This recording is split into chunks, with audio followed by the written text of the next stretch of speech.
So we've talked about a lot of different things up to this point in this course, all related to like the back end of editing and emotion and styles and things like that. But we're almost ready to start actually editing in Adobe Lightroom Mobile.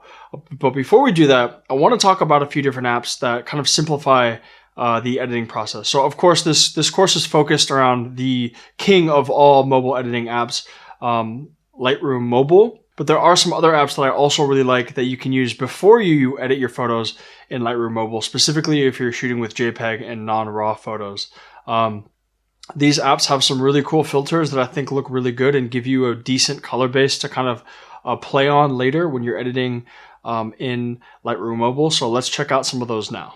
So the first one I really like is VSCO. And you guys have probably heard me talk about this in my other courses. If you've seen some of my other courses, VSCO is an amazing app that has some really awesome filters. I love this app simply because the filters in it are really freaking cool. I specifically love A6.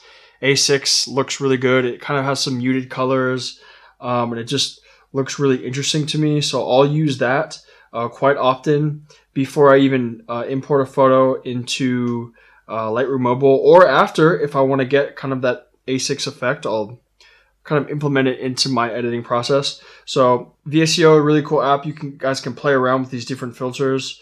It actually gives you a really good starting point so you can expand in Lightroom Mobile. You can actually edit in this app as well, but I find the features are just limited compared to Lightroom Mobile. So what I'll do is I'll save the photo with the filter I like, I'll export it, save it to camera roll, save it for full size, and then I'll open that up in Lightroom Mobile and make changes, which we'll get into. Another really good app with some cool filters is Snapseed, so you can check that out. There's some cool filters in there that'll also give you a good starting point.